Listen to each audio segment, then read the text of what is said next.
Welcome everybody to the Toynight Show. We are live coming from you from Colorado. My name is Brian Romaine. Tonight I'm going to be having my good friend Giaco join me. So just getting everything set up. Everybody come on in, settle down. I'm just getting everything set up here. So, all right, let's get it going. But yeah, tonight we're going to be talking about 3.75 action figures. So everything from Star Wars to uh, you know, GI Joes, Dragon Riders of the Sticks. We've got let's see, Takara to talk about. So let me just get my guy in here real quick. So hold on.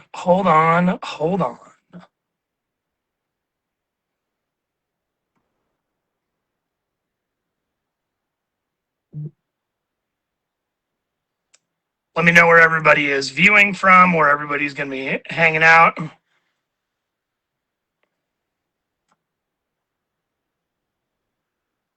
Awesome. Now I've got mine set up here so I can view all the comments from everybody.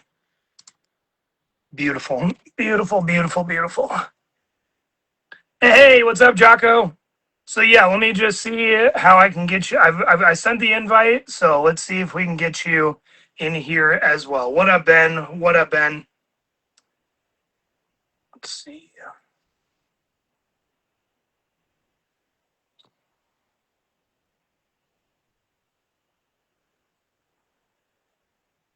So yeah, we're going to be talking about 3.75 action figures tonight, and I am just trying to get Giaco in here right now. So I can see that Emma Farino is watching as well. So yeah, Giaco, whenever you join in, I'll be able to add you.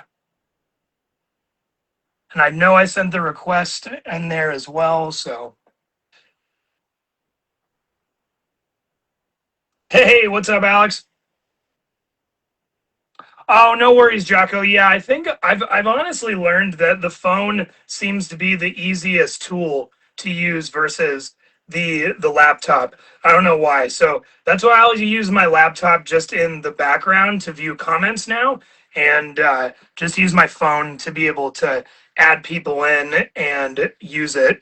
Because yeah, Alex, I could add you in here as well. Like I can see it now, like for the problem that we had last time. So everything's all set up now, and I'll pretty much just go into it right away, folks, till Giaco gets in here. So from my research, the history of the 3.75 action figure goes all the way back to 1974. If you're talking about Takara, the Japanese company that created the Senshin Cyborg or Henshin Cyborg. Sorry, I apologize.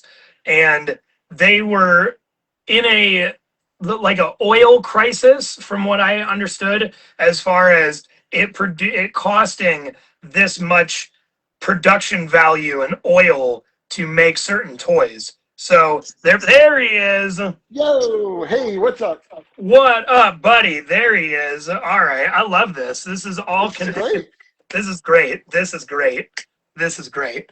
All right, Giaco. So I was just getting into the beginning history of everything, but please introduce yourself. Tell everybody where you're viewing from. Tell people how they can find you on Instagram or social media, please. Totally. Hey, everyone. I'm Giaco, Giaco's Retro Life. I had to, this is so cheesy, but I had to do the branding here. Dude, it is not cheesy. I love it. The brand game is strong. That's what I do for my day job, is branding content. So, yeah, so I'm Giaco. I'm with Giaco's Retro Life on Instagram and TikTok a little bit, just reposting stuff from Instagram. That's the main hub for all of my stuff. I've been a serious collector, not for very long. So really just for about a little under a year. I've been seriously sort of chasing it, and things have kind of gone, extremely out of control. Yeah. Yeah, I get it. But, by day I work in sort of like advertising.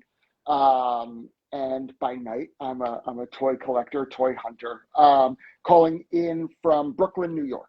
So that's really Awesome. cool. Well, this is great. This is really awesome to be able to have you come on the Toynight Show and join the live experience and get connected in. So, everybody just sit back, relax, and Giaco and I are going to be talking about 3.75 action figures tonight. Yeah.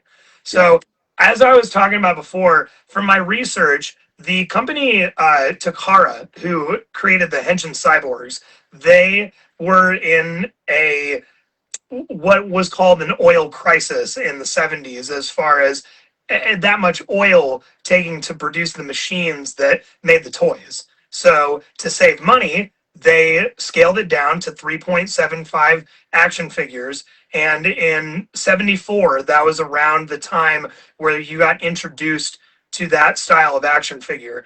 Yeah. Now, 3 years later, in 77, Kenner introduces Star Wars in that scale as well.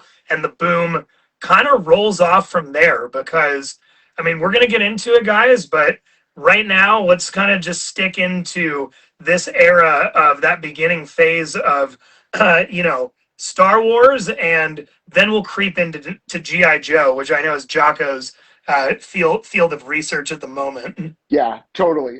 Field of research, field of obsession. I heard an interesting story recently, and I don't know if this is true or not. I think that you're probably right about the oil crisis, but that when they were trying to put together the Star Wars, the original Star Wars line at Kenner, also just so interesting to know that before Star Wars, they did not make boy toys, really, boy toys, right? They made easy bake ovens and things like that. Mhm. And I'd heard that they were really struggling. They knew that the vehicles and things were going to be a big part of the toy line and super important. So I don't know. The story's probably apocryphal, but I had heard that one of the executives, they were trying like, how do we make the vehicles big enough? And someone said, oh, if only Luke was this big. And the story goes that somebody grabbed a ruler and like measured, and it was 3.75. I don't know that that's true. I think that that's probably not, but it's a pretty cool story. I buy into it because Yeah. honestly, that sounds like it's something that would be correct for the time being, as well as it's always funny to me to think about that in the 70s, 80s, and 90s, there was always, whether you're doing it for the passion or the love of the toy, it's still your job. And it's Right. really funny how it's like people that are our age now that were that age back then, that's just like, I don't know, my boss just needs me to produce this freaking, your Yeah. mind is just in this race of just how are we going to get things sold, because selling toys means paychecks. That means eating. That means, Right. whatever it is that your job is going to excel you in any field. But it's funny because we're collectors. We were children when these toys were being made, whether it's, A, B, or C, D toy for A, B, or C era. So I always think that's funny in those pursuit of the moments of just being like, but what if Luke was this big, and then Right. oh, And that accidentally creates like the standard for so long. Yeah. yeah, yeah, and Um, then the boot, and that is true though too. I know that for a fact that Strawberry Shortcake and other Kenner girl toy lines, quote unquote, they sold just as much as Star Wars. yeah, totally. Yeah. I mean, also in general, I love girl toys. I think that it's in the toy collecting world. I think that it's like a super under collected, underappreciated, area. Yeah. It, look how cool, right? I have, I love these are some Strawberry of my, Shortcake. these are some of my favorites. The cuties. Have you seen these? I They're have so seen those. they're so cool. They're so 80s to me too. Just like this is going to be a lot of this video too. Is me like excitedly scrambling to grab something from the shelves. But No, that's perfect. hey, that's Because toy night tonight. Toy yeah, night. that's what everybody's here to view in. That's what everybody is here to talk about. Guys. Speaking of toys, this show would not be possible without Ben Wiley and the Toys and Collectibles for Life page. So please, guys, go ahead and follow Ben's page. Please check out his auctions every Thursday night at 7 p.m. Eastern Standard Time. They go way harder than any auction should. So they got it down pat. They're great. Shout out to Toys and Collectibles for Life. I went to my first really big toy show was Hoosier this year. That's where we first met in person. It is. And stopping by the Toys and Collectibles for Life booth, that was like the one booth where I was like, oh no, oh my God. It's like I was scared. I was like, I don't want to touch anything. It's all so cool. It's all so incredible. And it's all so like pristine, high end, rare, just so rad. So Yeah, no, I mean, Ben is a great person. Liz is amazing. They are quite a dynamic duo. And the community that he has brought me around, as well as just being such a kind individual.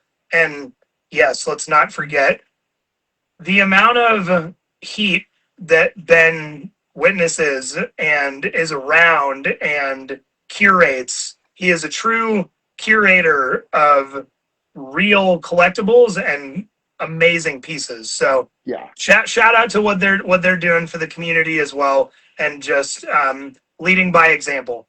Yeah, absolutely. It's almost like an archive, like archivism. It's just like these are works of art. They are. I mean, everything that we collect. I think that's why we collect it, right? Is that there's a work of art element to it. And those Absolutely. The process of owning, cleaning, keeping loose or carded figures in a collection is a whole. It's not even just the hobby about it. It's really truly the lifestyle of the pieces themselves, because they speak for what we collect. They speak for our childhood. They also speak for an era of non-existence anymore. I'm not saying that toys don't exist. You can go to Target and buy 1,000 toys right now. It's just a different type of those golden eras of that, what I would call 79 through 99, or like Yeah, you can even pan back to 60s and 70s, but anything of those 60s, 70s, 80s, and up and through 1999, 2000, the toys and the collectibles and the merch and everything are just absolutely pristine. But going back to what we were talking about earlier, so you have the craze of Star Wars that kind of goes through, 77 through about I know the early 80s is when around Star Wars they have the last 17, and then right. it kicks back up in the 90s with not necessarily 3.75 but smaller action figures, and they always stayed in that lane. And then if you really look into the wide span of it, because they have 12-inch action Right. figures, they're rare. I think my Boyd Body Stews has just about every one of the 12-inch ones. Incredible, incredible. Yeah, I mean, I'm sure we'll talk at length about it, but for me, 3.75 is just like, that's the epitome for me, and it's because of the scale. I think, Mhm.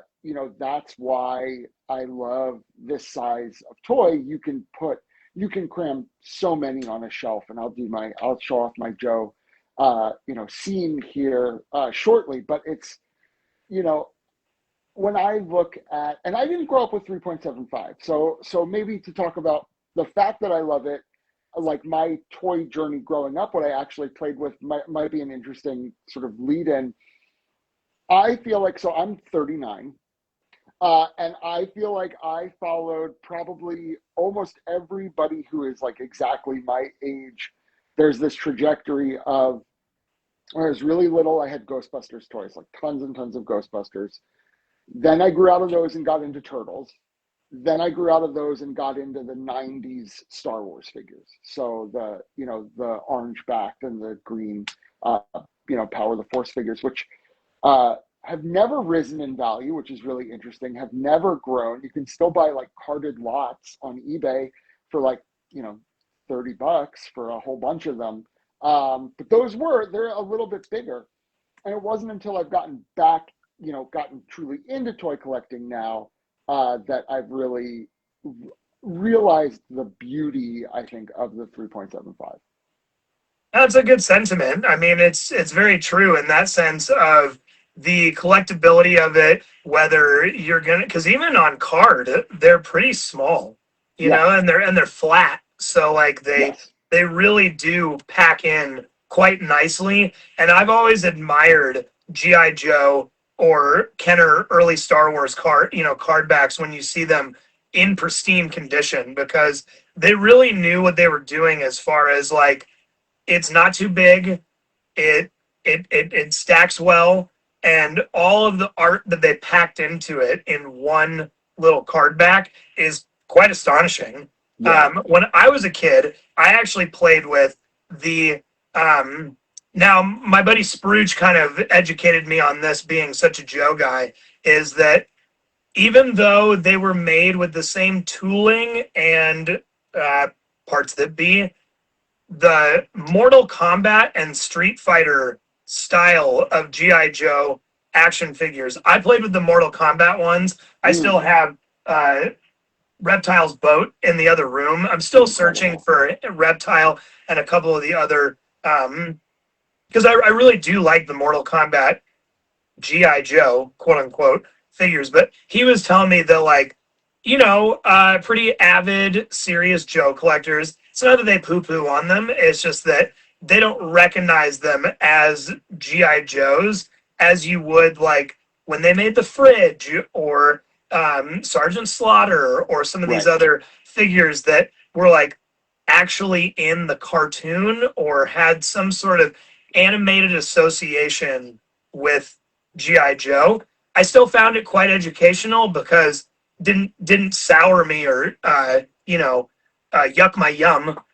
Right. I love Totally. hearing him educate me on that kind of stuff. So it was really cool because that way I was just more open brained about the subject. So Yeah, totally. I love the Street Fighter Joes. I've got a bunch here, um, which I'll grab. They've got such a look to them. Uh, so I don't know. It's just they're just sick, right? There's something about and all the weapons. I mean, and that's the other thing, right? If you're doing at 3.75, you have so much space for weapons, right? You just have more. The weapons can be smaller. Everything can be smaller, and so I mean, this Blanca is just out of control. So I love it. No, I mean it's really cool because I like that 3.75 has that feel where you can take a shelf and put, I mean, what, 30 or 40 figures on it? I mean, and then vehicle wise, I'm a sucker for anything that's like a small guy that fits into a vehicle. I'm such a it's exactly my brain.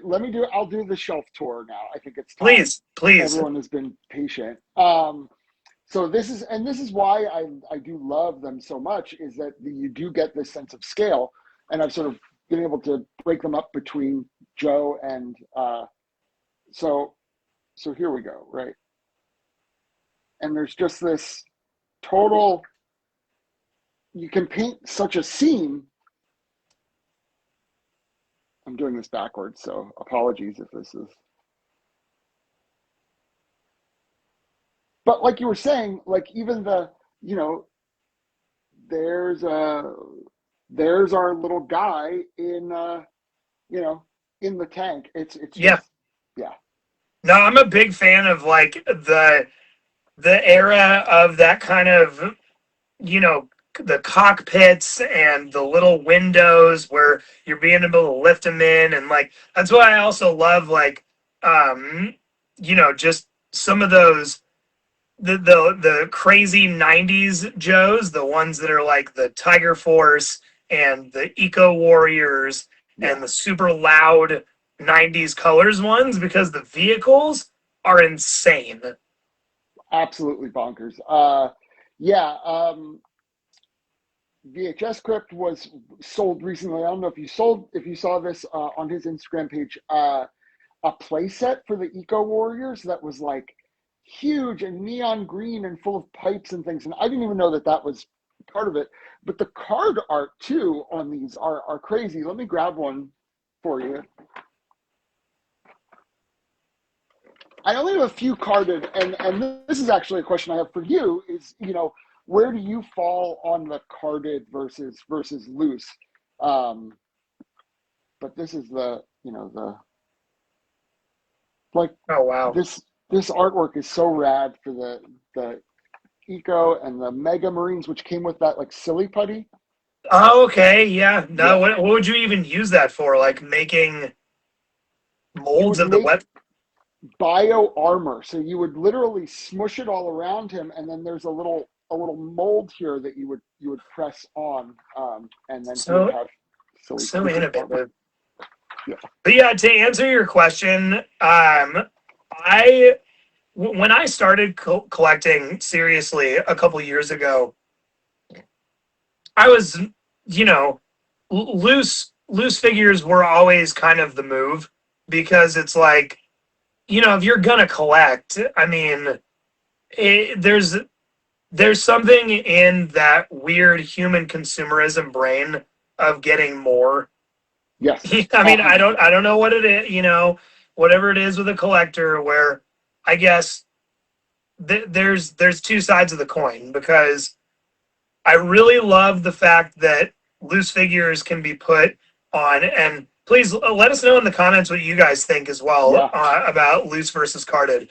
But for me, I I really like loose figures because they are affordable. You can get them clean. You can play with the toy. So there's like a physical aspect of still being able to enjoy it as an adult, especially if it was a toy you never had or played with as a kid, like, or you always wanted to, but you didn't want to, I don't know, break your friends. Not like that, but like, right. it's like, especially if some of my buddies that had nicer toys, I didn't want to play with them too hard because it's not my toy. So Right. it's like weird when you're an adult and then you get to like enjoy it in your hands and there's a whole, you know, redemption to it.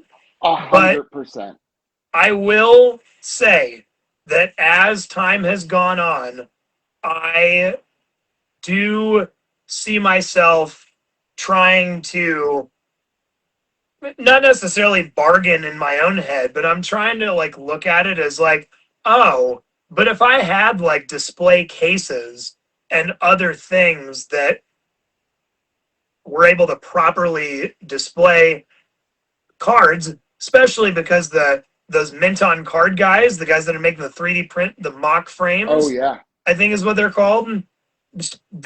Stuff like that is so innovative because I get it. It's not some weatherproof piece of acrylic, but that's Right. expensive. Dude, I know how Yeah. expensive that acrylic gets. And I know how crazy. I mean, dude, have you ever seen like the Dallas Vintage Toys videos of those guys? Like some of Oh my their, gosh.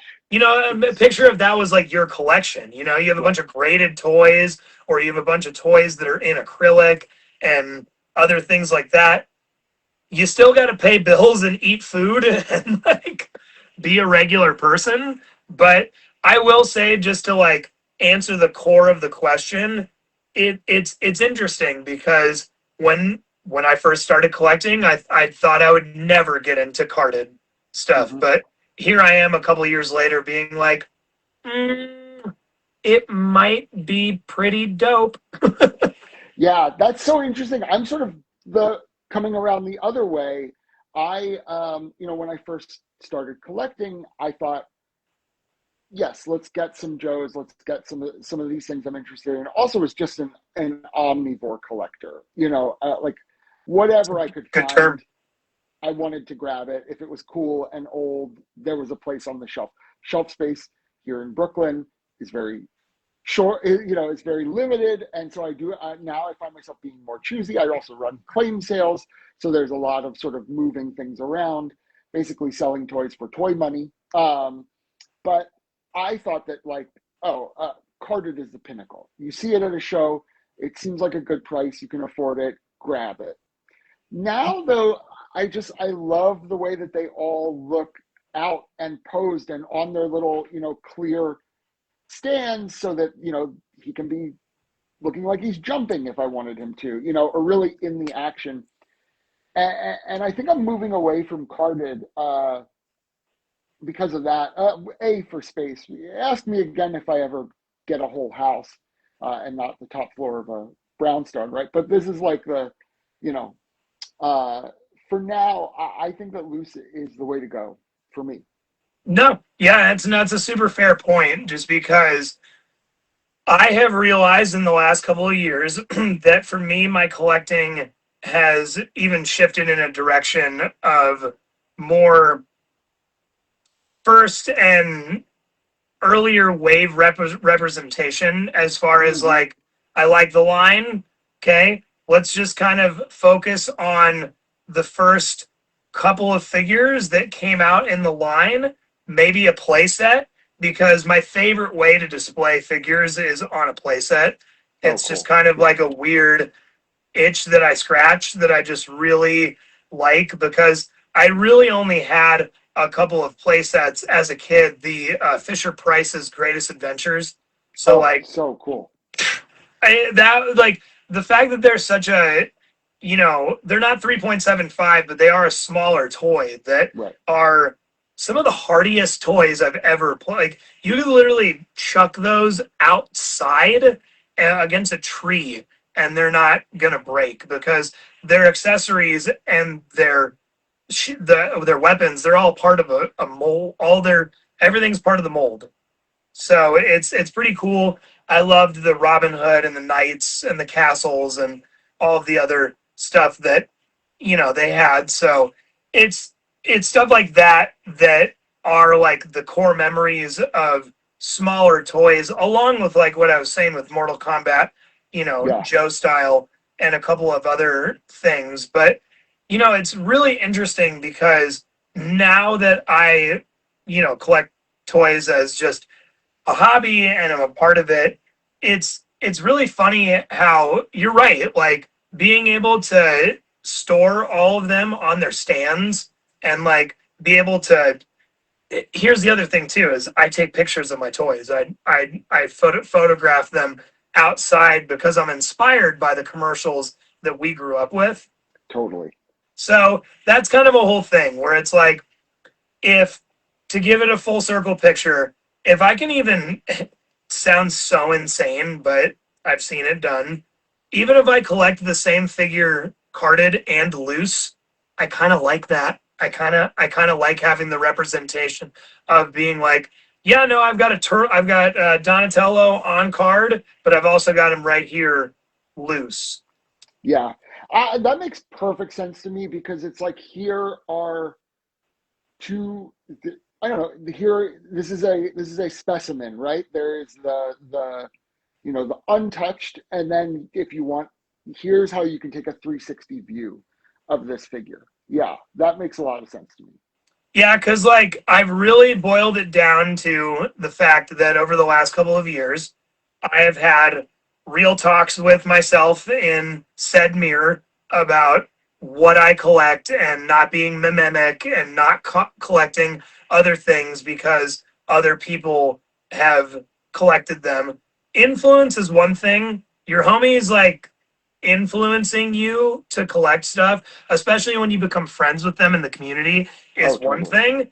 And like, oh, me and my boy are collecting this together, and it's like fun because we do this and this. But if you're just gonna collect because some YouTuber or some fad in vintage toy collecting is the thing to do, then I don't know. There's A there, hundred there's two percent. two ways to ride the street.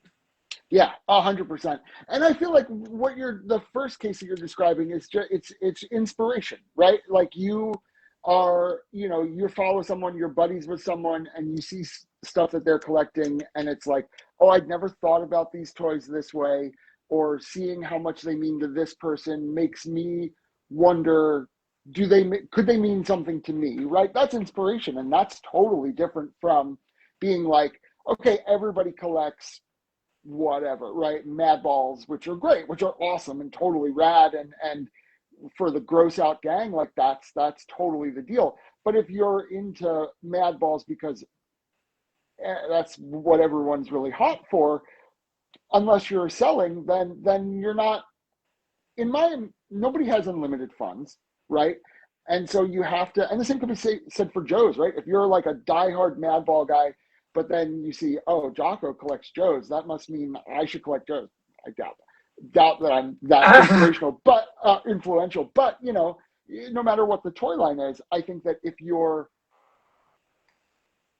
there, any funds that you're spending on one thing could be used for something else, right? We have there's only so much water in the bucket at any given time, and so I think that chasing things that you don't connect with or that don't mean much to you, it really it is almost like I don't know, it's not focusing the energy in the right place. Yeah, no, I mean it's a great way to put it, because I realized that there were just points in the beginning where I had never seen some of these I had never heard of some of these toys. I had never seen them in person, let alone on a video. Or Right. you get that whole like, oh, dude, I remember that. Oh man, Yep. I remember playing with that. And then thankfully, here in town, I have a couple of vintage toy shops that I can frequent if I want. They are usually in that category of, they scale everything from, like, you could go in and buy a carded figure, or you could also, you know, get something that is loose with like no accessory. Like, they're not like one of those shops, like most of them, where they'll put out things that are complete and not complete, and they're really good about putting on the tag like what is missing, or some of the people are actually kind of knowledgeable to the point sometimes where they're like, I do know where you could get like, I can show you on either eBay or like this claim seller, or shout out to B-Store's Basement. Dude, that guy on Instagram has like every accessory under the sun. Oh, okay. This is my new favorite. I bought a lot of accessories recently just as part of other stuff that I was buying, and going through and sorting all of them and figuring out what they all belonged to and labeling them all. I don't know. That just like scratched my brain in a good way. And I said, this is my favorite thing. So now it's like Facebook alerts are up for like toy weapons, like toy accessories. Like, it's just like, that's a new obsession of mine for sure. Yep. Yeah, no, it's awesome, just because I really, really like the fact that I am in this phase right now where I am piecing together all of my Thundercats accessories. So, that's what's, all the pew-pews, all the swads, all the things that, need to be intact. But it's mostly, it's cool because it's a line that is mostly, most of their accessories are, bow staffs and swords and things like that, because I love Motu and Thundercats. My brother is 43, and so it's just one of those things where I was blessed with a cool older brother. My dad told him when he was like a teenager, like, hey, if you like punch him, you'll probably like obliterate him. So just be cool. Like, don't. Awesome. He's like, I don't want to have these talks with you that you're 8 years older than your younger brother. Like, you can roughhouse with him all you want, but literally just try to be cool. So yeah, it's funny because I remember my brother telling me as like a teenager that my dad told him, like, as a kid, just like, hey, me and my brother's 11 months older than me, we would fist fight every day of our lives almost. So please just be cool. Yeah. So yeah, he showed me all the best toys, all the best music, all the video games, everything. Like, I watched him beat Zelda when I was a kid, and incredible. Things like that. So he had a bunch of really cool toys as well that he influenced me on that as far as Thundercats, Motu, certain lines in Lego, just all of Cool. the like the what is that? Like the Space Police and like some of the ones with like the red M's. I'm trying to think of. I think Oh it's yeah. Mtron and Blacktron. I think is what it's called. So cool. They had no business being that cool for I Lego. Like know, that's I like, know. it's With like with what are we with all doing? black spacesuit, black visor, black helmet, with like dark green shields as the cockpit lens, and then So the vehicles have like big crazy wheels that they would put on them. So I love that stuff because him and it was. So that's what's funny is because he had all the Legos, and then going back to what we're talking about tonight with 3.75, our neighbors had like the flag and like every GI Joe thing, as well as they were very into the engineering and the mechanics of like the whole 3.75 world, because cool. they were mixing all of their, not like straight up crazy mixing, but sectioned out, you can have in their basement things like a whole city with like 3.75 Joes or other Star Wars action figures in that mix, or things like, you know, my neighbor Sean, the younger brother, he's a computer like engineer to this day. So he would be making like pulley systems and stuff for like the Joes and the other people to like go and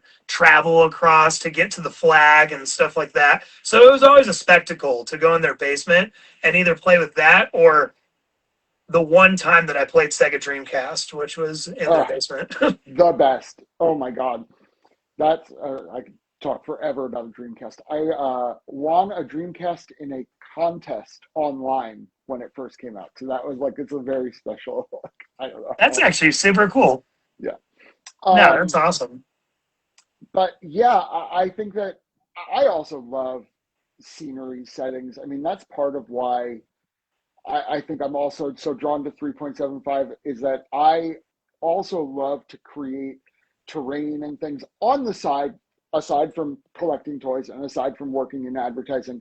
I also am the tabletop editor of a gaming website. So we cover video games and board games and stuff, and I run all of the tabletop parts of that. So that includes things like Warhammer and miniature war games and stuff. My favorite thing to do is to build out pieces of terrain and elements. And so part of why I love 3.75 is that they sit really nicely in a lot of the stuff that you could, let me see if I can grab something. They sit really nicely in a lot of the stuff that you can sort of, that you can, that you can build for that kind of thing. So up above my boglin here, I'm just gonna have to grab them.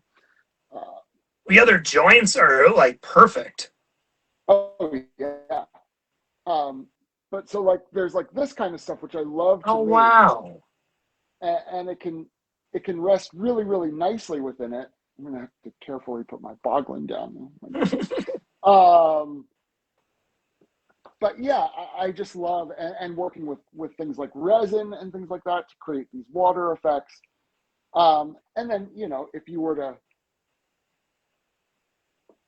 like Right? Blanca, Just post. Yeah. hiding in the woods. It just looks so good. And so that's probably the next big project for me, I think, is to take all the Joes and maybe even do a little bit of culling to this crew because they are sort of overwhelming the shelf, and maybe begin to make some scenery to go with it to really put them in sort of battle scenes. So that's the next.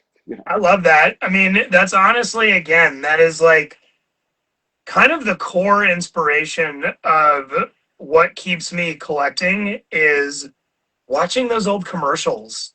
I Yes. mean, I don't know Uh-huh. what it is about there. It's funny because even when I was a kid and I was smart enough to realize that, toys for me were one of those things where they were gifts.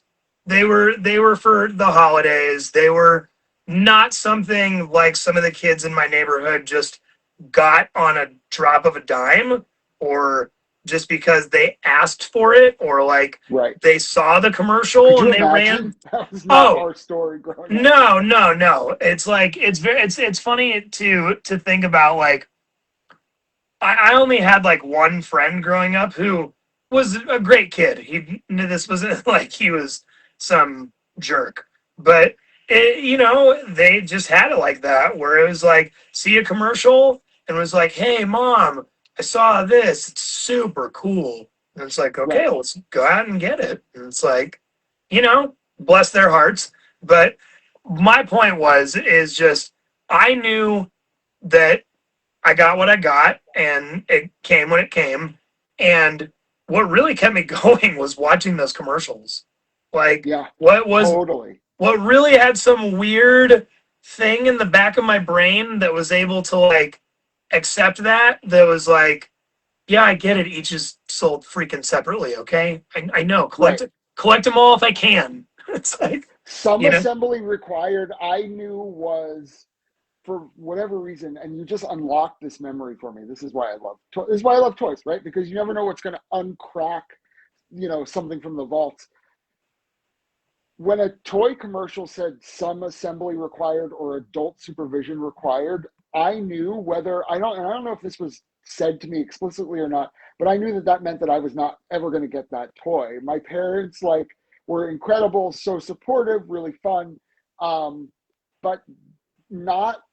I don't know if it had small pieces. I think that implied small pieces, or it needed to be put together, and I just was not. That wasn't in the cards for me. But my Star Wars guys that didn't need any any assembly, uh, that was a go to. Um, and I also don't know. It's interesting now to think back on.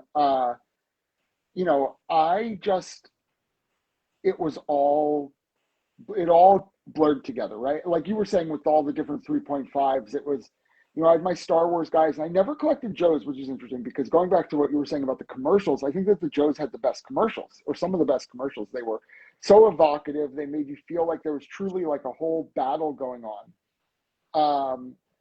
But I didn't have Joe's, but we had Leonard Corps. Uh, the core, which were the KB toys, sort of like 5 packs for $5, and all the thumbs broke immediately. But those guys, my Star Wars guys, Star Wars Bendums, we had like a ton of the bendy guys. Um, Put them all together, and my grandparents had an in ground pool, and it was just like beachside battles all day, every day. I would sit in the one corner of the pool. There are the two deep end corners. There's the shallow end corner with the steps, and then there was the one perfect pool corner that was shallow, so I could stand in it, and there weren't steps there. And that was where I plopped myself every day all summer and would just play with my guys, in the corner there. no, that's awesome. I love that as a memory for you, because stuff like that is kind of what I was going back to earlier. What I was saying is that, kids these days, it's like, I'm sure that there are kids out there that play with current toys. Let's not get it twisted. But Right. I would be remiss if I didn't say that a lot of it is based on more digital stuff, more. Totally. Totally. Well, I was going to say the only, A the Nintendo proof, Switch 2 is more of a toy to a kid, right. Yeah. And the proof that, uh, I don't know, that kids still play with toys is like all of, this is my sister chiming in. Yeah, I could spend hours in that pool corner. That's nice. Hi, Yeah, no, that's yeah. Shout out to Emma. Emma. Shout out to Emma. Thanks for watching. That's nice. The, I think that the proof that kids still do play with toys is because all I see on Facebook Marketplace, at least in Brooklyn, are like Roblox and Minecraft toys, right? So that must be what's the kids are playing with. But like you said, they're based on video games. And I also think Joe, that video games were like, they weren't as in depth when we were kids. And so I don't know, how long could you really sit and play, you know, Super Mario Brothers for a long time, but eventually I felt like my friends were at the door. It was time to go out and play, you know. No, that's perfect. That's a perfect point. As well as I had read somewhere, I'm sure you've heard this before too, is that with the limited amount of technology that they had back then, that they were putting into video games, even though it was still a lot for the time, they had to make them hard because it's a shorter game.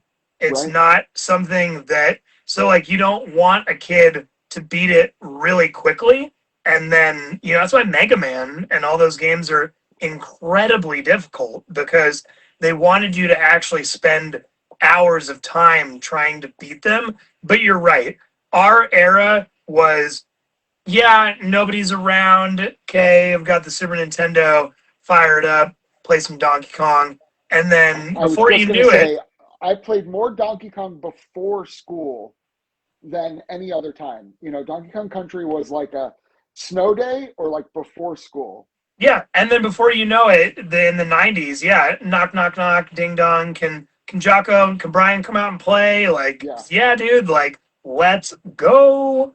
Because uh, that's what I was just commenting that on today on my buddy's page.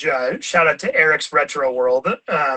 He does all these really cool reels of just like kind of making people remember amazing things of the 80s and 90s I love that. and a lot of 90s stuff. But he was just talking about like what do you remember as a kid before, X, Y, and Z of like, with just growing up in the 90s. And I said that, walking around the neighborhood at like 2, 3 in the morning with your buddies, Oh my and God. Yeah. there's no technology, nobody has cell phones. It's kind of risky because you've snuck out of your house and your parents are probably dead asleep, but you're walking around the block. You're not like Yep. doing anything sinister. And, Totally. I lived in a really, really nice, chill, friendly neighborhood in Kansas City growing up. So Mm. Mhm. it's almost like the Wonder Years sometimes, because of how many kids were in different age groups and the things that we would witness in the summertime of just like that of everyone in the neighborhood kind of hanging out as a whole unit. Totally. I grew up in suburbs of Philly in a town called King of Prussia, which I've is heard of King of yeah, Prussia. which is home to the King of Prussia Mall, which is like one of the biggest malls in the country. So my childhood was a lot of just like roaming the neighborhood, but then the mall, once we were old enough to cross the highway, like the mall was, and there were crosswalks, which is crazy. Uh, the mall was walking distance, and so we were at the mall all day long, goofing around. We'd come home, we'd play in the backyard. It was a very, I mean, I really feel nothing makes me feel more like a old fogey than being like when I was a kid, I went outside, you know. But it's like it's true, right? Yeah. Yeah.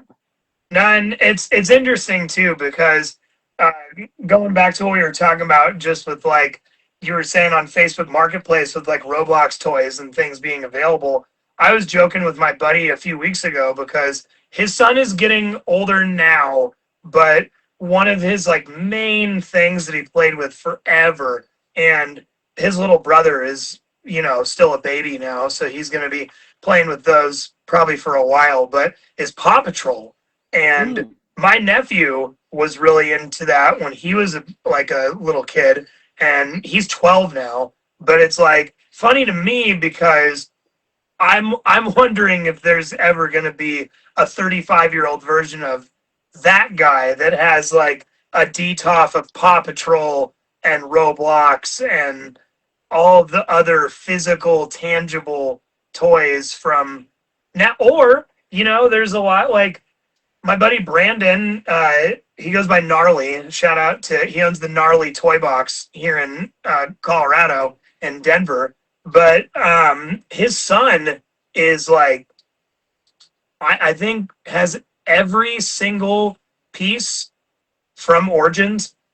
Like he Oh collected wow. it from the beginning to you know, and when your dad owns a toy store, but it's not even like that. But it's like he like makes him go out and collect it and get it. He's not just like showering him Right, with pieces. right. But because Motu Origins is the Motu of his day, that's like what he's collecting. So That's what it's he funny knows. to Yeah, see like a teenager that like got into that, and then like he was alive when it came out, you know, and so it's an interesting flop because of him collecting the vintage stuff, and he's got one of the most disgusting collections of My Pet Monsters. That he's going oh for the my Guinness Book God. of World Records for how many he has, Oh my God. and he has like the French version. He's got like every knockoff under the sun. So it's an impressive collection. But yeah, just saying it's really cool to see people like get into those things because they are of a current time in their life as a kid collecting a toy. Totally. I think that that's so cool that that that's the kind of stuff that he's collecting, because I think that we're losing as video games get more and more accessible, and they're skewing for younger and younger kids, that like what where are the toys for kids older than Paw Patrol, right? Like there's not a lot out right now. I mean, for us, you know, I played with toys until I was probably 12, 13, maybe Yeah. older, right? Like, and I think that uh, we that you just don't see that. You know, I don't see a lot of the equivalent of Turtles, right? Because Turtles weren't for little kids. Uh, Playmobil was, and things like that, right? And then as you got older, there were these toys for these tweens, and I think that we're losing that a lot. Yeah, and then that's actually a fair point too, is that you know, talking about what we're talking about tonight, guys, with 3.75 action figures, it almost felt like they were aimed to the perfect teen. You know, it's Yeah, almost like that in the 80s and the 70s and 80s, they really were marketed for the older kid.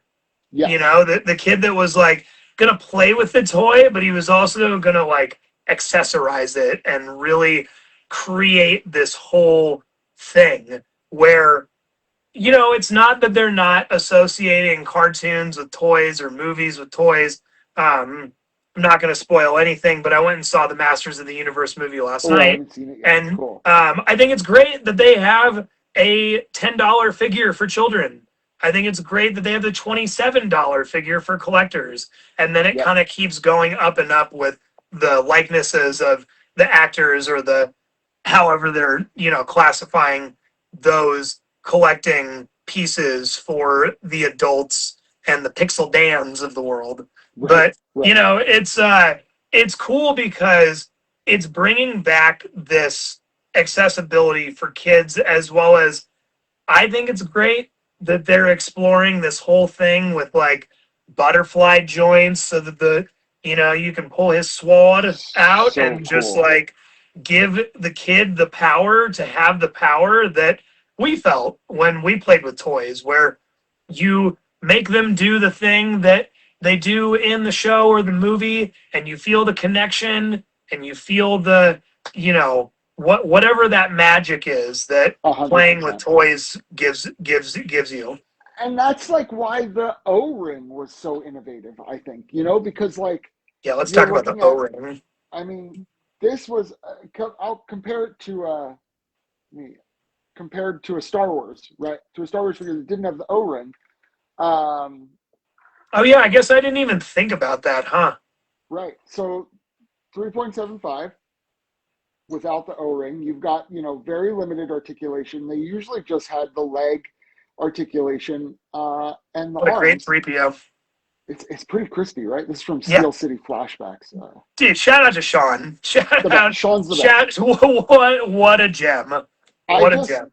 I cleaned up on his last claim sale. It was Of like course, perfect timing. Just as I'm getting into it, I said, "Hey, brother, what? Everything that didn't sell, wrap it up for me. Like, run it. run it." But anyway, so these are the, very limited Okay, articulation. okay. Now, sure, that's fine for C3PO, but, when you're looking at, you know, one of these guys, you want a little something more than the up and down. That is Uh, true.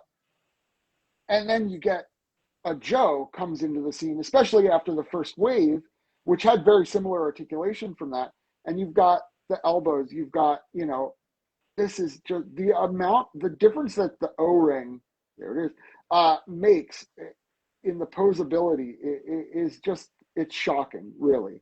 But what an No, that innovation. is actually a super fair point that I never ever thought about because um, when I saw uh, Tim's Tim Francis's page.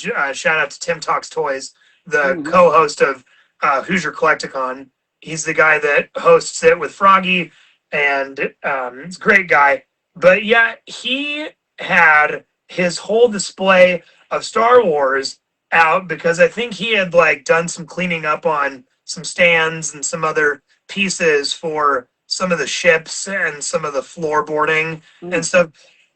Looks fantastic. Shout out to Tim. But my point is that it's all very stand static as Yeah, far as every piece amongst, even though it's pristine, it looks so good.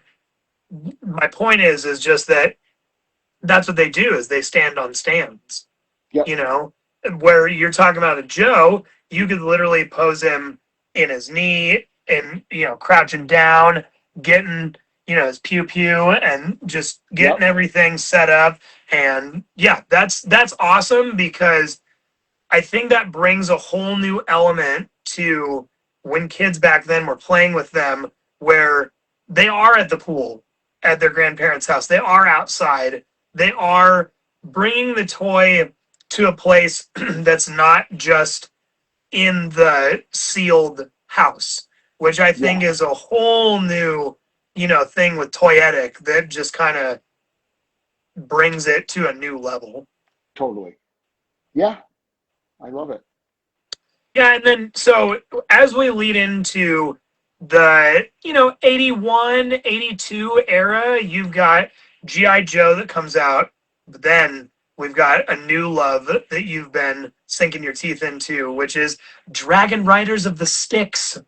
Can I tell you, I this is one of those like you were talking about that's and what's so fun about just getting into toy collecting is that I'd never heard of Dragon Riders of the Sticks. I was born in 86. I'd never heard of these guys before, and they were not on shelves by the time I was sort of going to the toy store, which would have been 88, 89, 90, right? So I'd never heard of these ever in a million years. And I started seeing them crop up as you watch more videos and you watch things online and you get into you fall into Froggy really hard. We have to scroll so far back on the videos to see one we haven't seen in this house.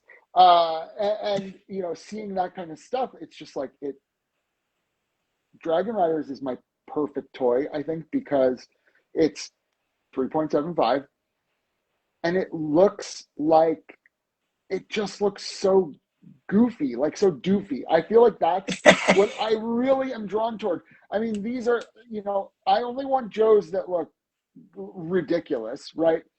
And I only want Dragon Riders, I'll be back, that look completely, completely unhinged or like a first draft, like so these were incredible gifts, birthday gifts from my wife this year. Shout out to my wife.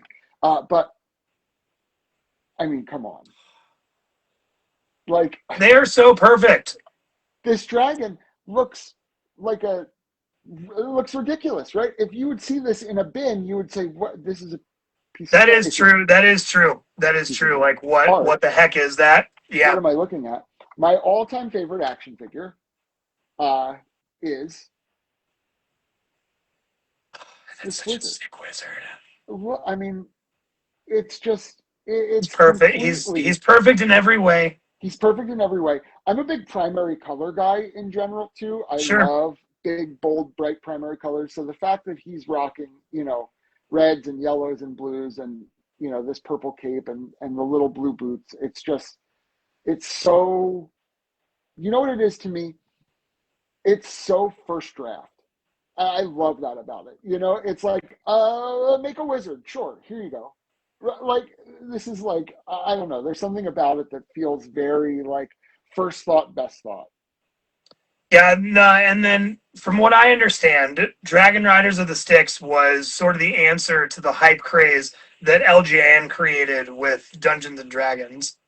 Because they came around, I researched it, and they basically came out right around the same time.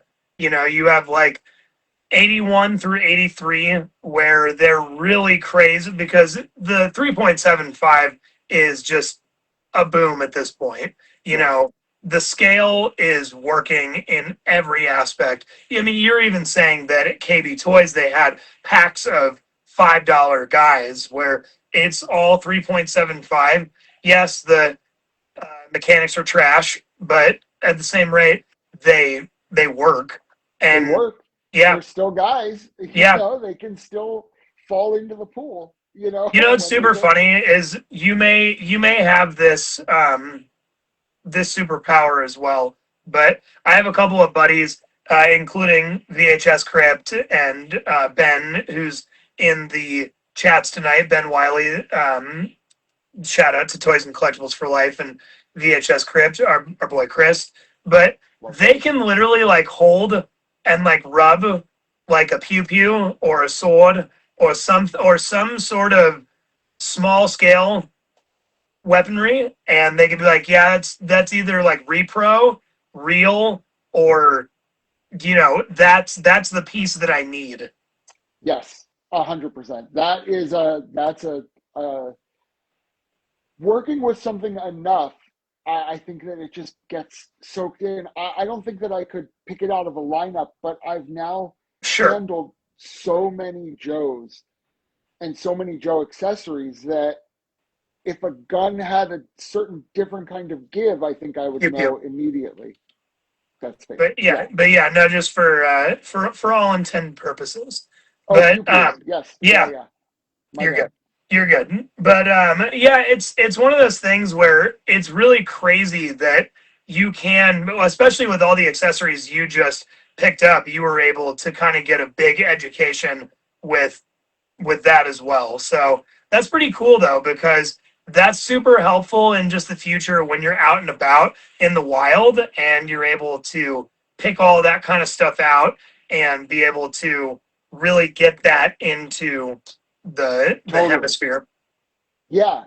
It just becomes this type of thing that I think it's just repetition, right? It's like that, like, I don't know. It's like that 10,000 hours thing, right? Sure. Just like, but yeah, going back to Dragon Riders of the Styx, it's really interesting how they are kind of like the goofy, doofy version of like the Dungeons, Dragons, Lord of the Rings kind of things. Because like, it's funny how like Knickerbocker only came out with the PVC lore. I'm surprised that Lord of the Rings or that nobody ever did anything besides D&D as far as a knights and medieval wizard type of thing. I mean, the only thing I can think of off the top of my head would be the KOs of the Ninja Turtles, where it's like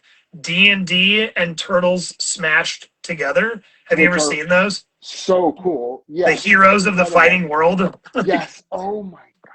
Yeah. Those and I mean, and this was earlier and obviously based on the movie, but Clash of the Titans. I feel like that's the only other. That is the other, and those are hard. Those are hard to find. They're expensive. I got a couple of these bad boys too. I can't. This is the kind of thing. Did you get those from Froggy Sale? No, impossible to get. I know that you would have to have a day off and scrolling like it's your job, and then being the first one to come. It is almost a physical impossibility to claim anything from his claim sales.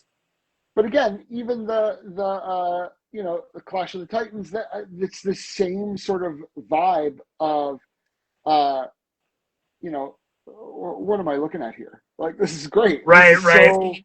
so sort of rudimentary in some ways. But there's like a, not to get too highfalutin, but I think that there's like kind of an elegance to it too in its simplicity. And then I also love the D&D, the old D&D figures, because these guys are also so evocative. A lot of articulation. This isn't one of the modern ones. This is one of the old guys. A surprising amount of articulation here, but just like they have that look, a little bit of a bigger scale. But Yeah, I really, really want to collect the LJN Dungeons and Dragons. They are just so cool to me. I love the card art is awesome. I know they're one of those lines that, that fall into that category where like they yellow pretty easily, like yes, totally. the plastic. I mean, you can't blame it. It's like these things that are 40 years old. It's like The fact that they're even that they're still cardboard that hasn't disintegrated is kind of shocking. I think you and I are lucky in that sense where a lot of our taste is in the uh, physical bodied toys. Because like, I hate to say it, I love I love Lewis and all of my Madball people, even though it was the toy that I did say is overrated at this point. Respectfully so. I didn't say the sculpts were overrated. I didn't say the gross out features are overrated. I still love the Super Mad Balls. I want to get a couple for my collection. They're But showstoppers for sure. but they're like the Super Mad Balls that are actually made of like football, basketball, or other material. Because I have a theory that even graded Mad Balls at one point are just going to disintegrate. 100%. How could they not? Right? Yeah. I mean, look at O-rings. You have graded Joes that are separated from their legs in their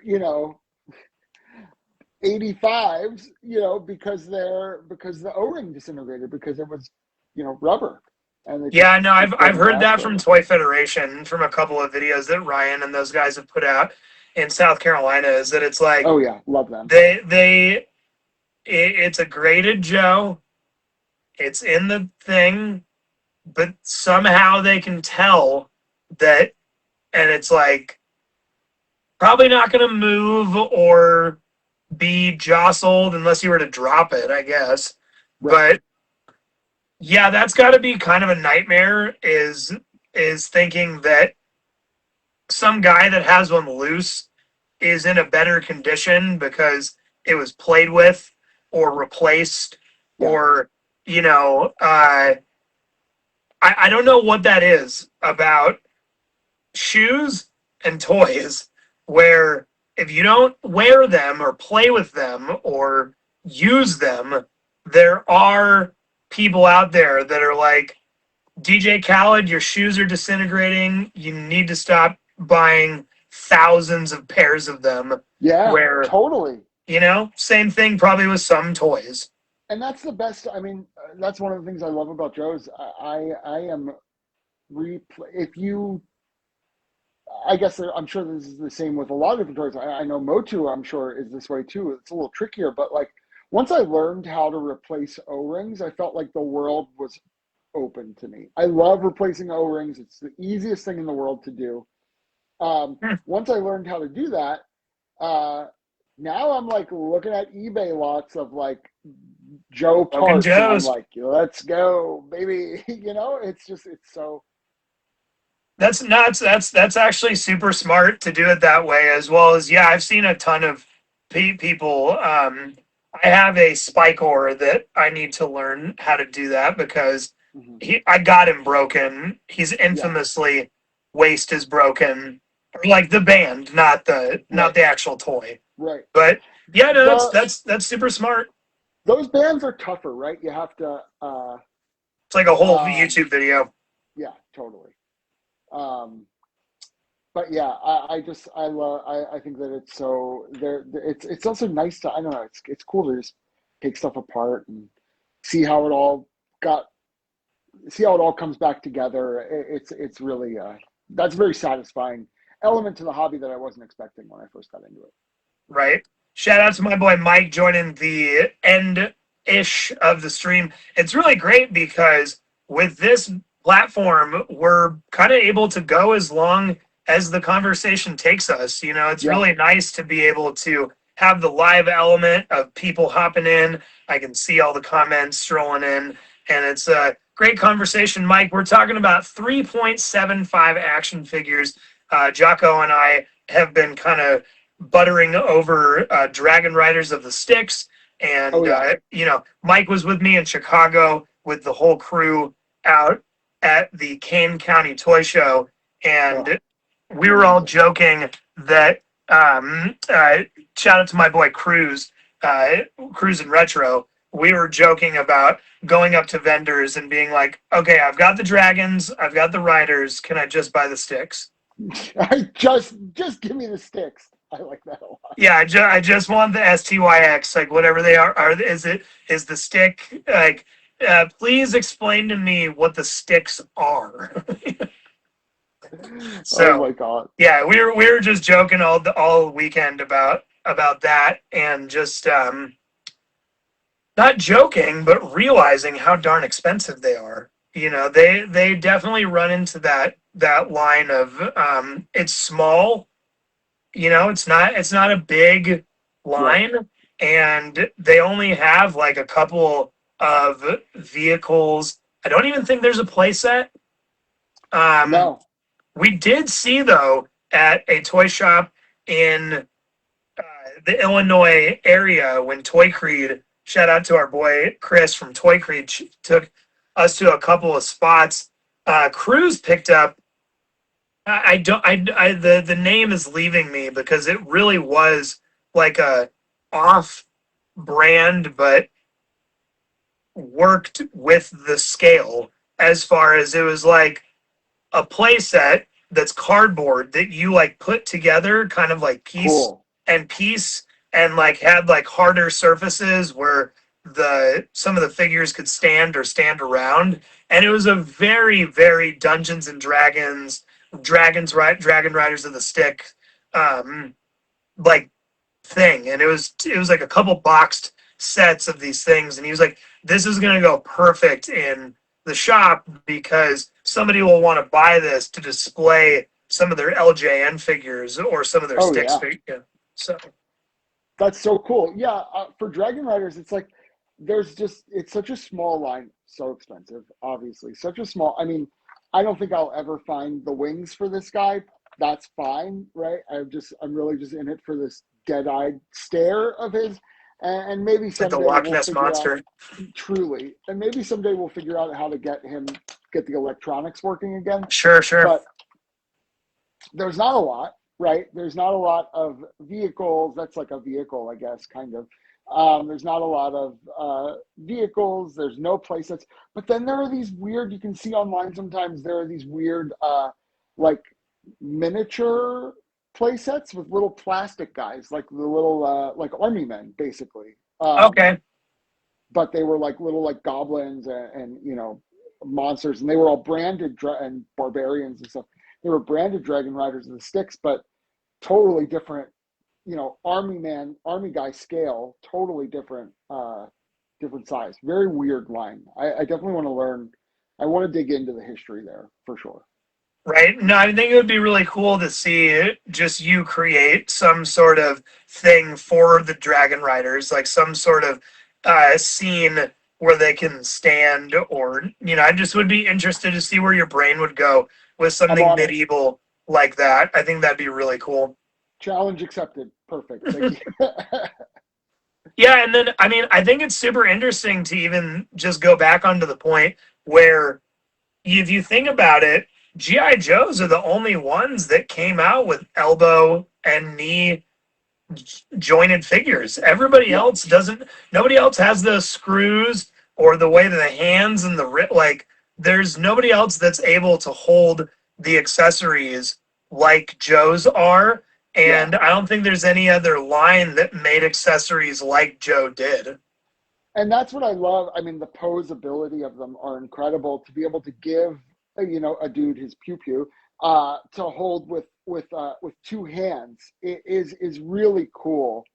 Um, oh, that's I don't even know what that is, but that sounds awesome. Yeah, Mark's Uh, Mountain playsets. cool.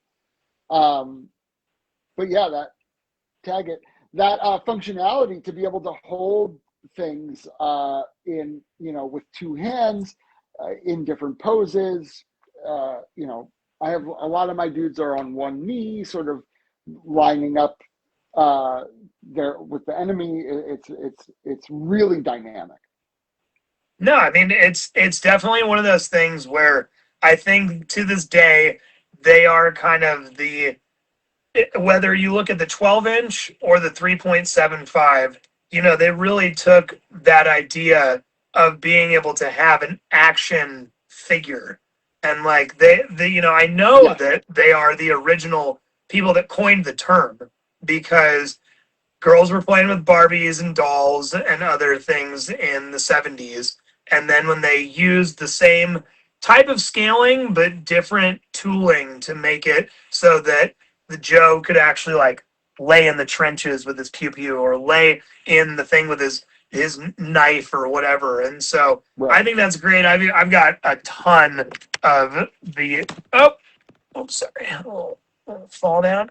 But yeah, got a ton of the 12-inch ones, Oh, they're but so cool. they're Yeah, really great. It's like everything from the fact that they can hold anything with their hand or grip it like this, or, that's you know, awesome. I Yeah, really do enjoy the early renditions of the Joes from the 90s up until the 2000s even where they just are able to hold the trigger finger like that so yep. well. So I think it's cool just because then you get into them as the 3.75 and they're able to do the same thing but just with their little hands because I they, know. they I really love. made they really made the mold for the hand be able to hold things like very perfectly. Or if it was ever, I'm sure there are a couple of like fisted ones with the hole in there so you can just put the Yeah, sword or whatever in there.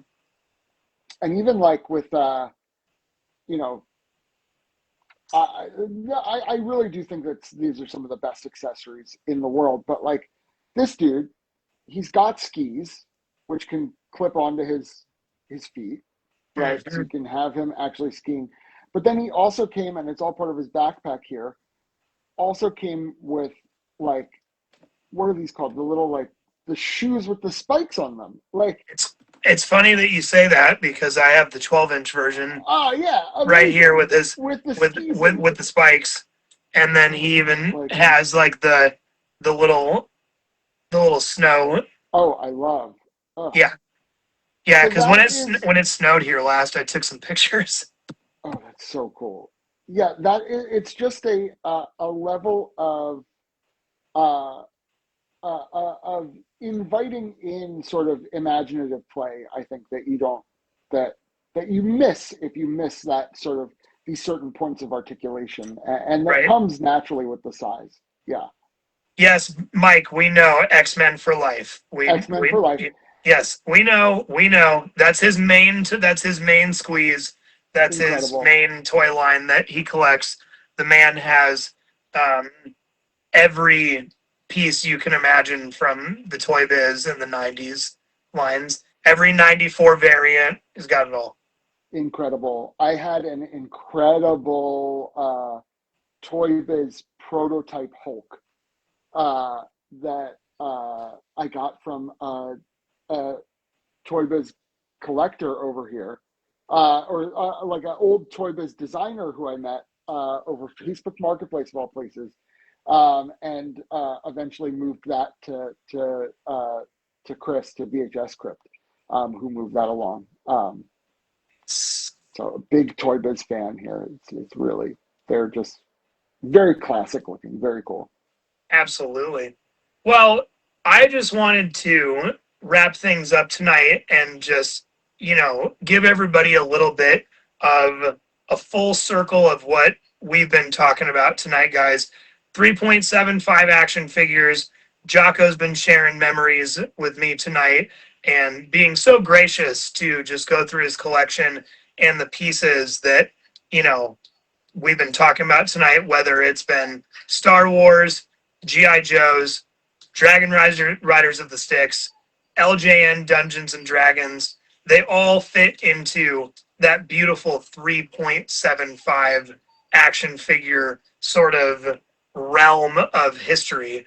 And we don't really have much to this day of like any representations of the 3.75 action figure. They've kind of been put to rest with these lines. So if there's anything that you would like to, shout out or plug, please let everybody know how they can find you and keep continuing to follow your journey when it comes to everything. And again, Giaco, thank you so much for joining me. I would love to No, have you on no. again. Oh, I'd love to come back on and chat sometime. I mean, it felt like, an hour and a half just flew by. Thank you so much for having me. It really means a lot. I feel like I hit the hobby hard and fell in love with it immediately because of people like you, and Sean and Chris. Just like really, it's been such an incredible, inviting community. So yeah, you can find me anyway. So thank you so much for having me on. This is amazing. And it's been so fun to chat. You can find me on Instagram. That's my main squeeze. You can find me on Instagram at Giaco's Retro Life. Giaco with a Giaco. Just look for the little hamburger. That's me. Amazing. Well, again, thank you so much for joining. Everybody, thank you so much for chiming in tonight for the Toynight Show. Please tune in next week at 7 p.m. Mountain Standard Time for me talking next week with Mr. Pops. We're going to be talking about all things Power Rangers, mostly Mighty Morphin Power Rangers, but there's a couple sprinkled in there that still fit the bill. But I'm a Mighty Morphins Power Rangers guy, as you can see behind me. I've got a couple of the pieces in the playset. But everybody, have a wonderful night. Just want to let you guys all know you can keep following me, Romaine Remembers, on Instagram. My name is Brian Romaine, and again, I am the host of the Toynight Show. But keep connecting and keep collecting, everybody. Have a good night. Good night. See y'all. Good night.